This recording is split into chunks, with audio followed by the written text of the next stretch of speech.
आज पीएम ऊर्जा गंगा योजना के तहत बनी बरौनी गुवाहाटी पाइपलाइन को देश को समर्पित किया गया है। ये gas pipeline north eastern grid को नेशनल गैस ग्रिड से कनेक्ट करेगी। इससे करीब 30 लाख परिवारों और 600 से ज्यादा सीएनजी स्टेशंस को गैस की सप्लाई होगी। बिहार, पश्चिम बंगाल और असम के 30 से ज्यादा जिलों के लोगों को इसका लाभ मिलेगा। साथियों, आज डिगबोई रिफाइनरी और गुवाहाटी रिफाइनरी की क्षमता के विस्तार का भी शुभारंभ हुआ है। दशकों से असम के लोगों की डिमांड थी कि असम की रिफाइनरी की कैपेसिटी को बढ़ाया जाए। यहां आंदोलन हुए, प्रदर्शन हुए, लेकिन पहले की सरकार ने यहां के लोगों की इस भावना पर कभी ध्यान नहीं दिया। लेकिन बीते 10 वर्ष में भाजपा सरकार ने असम की चारों रिफाइनरीज की क्षमता को बढ़ाने के लिए लगातार काम किया है। अब असम की रिफाइनरीज की कुल क्षमता 2 गुनी हो जाएगी, डबल। और इसमें भी नुमालीगढ़ रिफाइनरी की क्षमता तो 3 गुनी होने जा रही है, 3 गुनी।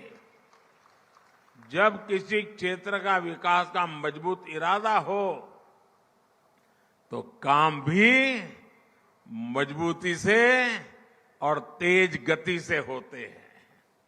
साथियों, आज असम के मेरे 5.5 लाख परिवारों के लिए अपने पक्का मकान का सपना पूरा हुआ है। आप सोचिए, एक राज्य में 5.5 लाख परिवार अपनी पसंद के, अपनी मालिकी के पक्के घर में जा रहे हैं। भाइयों बहनों, जीवन का कितना बड़ा सौभाग्य है कि मैं आपकी सेवा कर पा रहा हूं।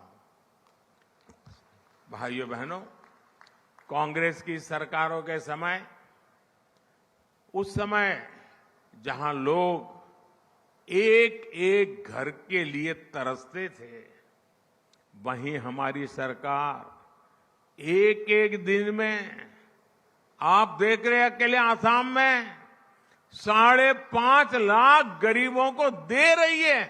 5.5 लाख घर। और एक घर ऐसे ही 4 दीवारें नहीं है। इन घरों में शौचालय, गैस का कनेक्शन, बिजली, नल से जल, ये सारी सुविधा भी इसके साथ ही जुड़ी हुई है, एक साथ मिली है। असम में अब तक ऐसे 18 लाख परिवारों को पक्का मकान दिया जा चुका है। और मुझे खुशी है कि पीएम आवास योजना के तहत दिए गए ज्यादातर घर महिलाओं के नाम रजिस्टर्ड किए गए हैं। अब घर की मालकिन ये मेरी माताएं बहनें बनी हैं। यानी इन घरों के लाखों महिलाओं को अपने घर की मालकिन बना दिया है। साथियों, हमारा प्रयास है कि असम की हर महिला का जीवन आसान हो। इतना ही नहीं, उसकी बचत भी बढ़े, आर्थिक रूप से उसको बचत हो। अभी कल ही विश्व महिला दिवस पर हमारी सरकार ने गैस सिलेंडर के दाम में 100 रुपये और घटा दिए। हमारी सरकार आयुष्मान कार्ड के जरिए जो मुफ्त इलाज की सुविधा दे रही है, उसकी बड़ी लाभार्थी हमारी माताएं, बहनें, महिलाएं हैं। जल जीवन मिशन के तहत असम में पिछले 5 साल में 50 लाख से ज्यादा नए घरों में पानी का कनेक्शन पहुंचा है। अमृत सरोवर अभियान के तहत, और अभी मुझे उसका कॉफी टेबल बुक रिलीज करने का मौका मिला, अमृत सरोवर अभियान के तहत यहां जो 3000 अमृत सरोवर बने हैं, उनका भी बहुत लाभ हो रहा है। भाजपा सरकार देश में 3 करोड़, ये मैं आपके लिए बोल रहा हूं, ये एक बढ़िया बढ़िया टोपी पहन के बैठी है ना बहने, 3 करोड़ लखपति दीदी बनाना, देश में 3 करोड़ लखपति दीदी बनाने का अभियान पर भी काम कर रही है। इस अभियान के तहत स्वयं सहायता समूह से जुड़ी महिलाओं को और सशक्त किया जा रहा है, उन्हें नए अवसर उपलब्ध कराए जा रहे हैं। इस अभियान का लाभ असम की भी लाखों महिलाओं को मिल रहा है। और मुझे मुख्यमंत्री जी बता रहे थे कि असम में जो लखपति दीदी बन गई हैं, वो सारी लखपति दीदी यहां आई हुई है। एक बार जोरदार तालियों से इन लखपति दीदियों का सम्मान कीजिए। अगर सही दिशा में नीतियां हो और सामान्य मानवी जुड़ जाए, कितना बड़ा परिवर्तन। आप देखिए, गांव गांव पूरे देश में लखपति दीदी बनाने का अभियान, ये मोदी की गारंटी है। साथियों, 2014 के बाद असम में कई ऐतिहासिक परिवर्तनों की नींव रखी गई। असम में भूमिहीन 2.5 लाख मूल निवासियों को जमीन के अधिकार दिए गए। आजादी के बाद 7 दशकों तक चाय बागान में काम करने वाले मजदूरों को बैंकिंग सिस्टम से नहीं जोड़ा गया था। हमारी सरकार ने चाय बागानों में काम करने वाले ऐसे करीब 8 लाख वर्कर्स को बैंकिंग व्यवस्था से जोड़ना शुरू किया।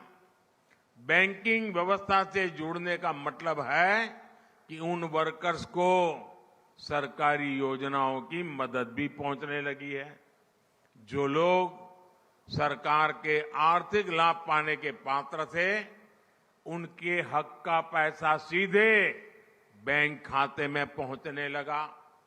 हमने बिचौलियों के लिए सारे रास्ते बंद कर दिए।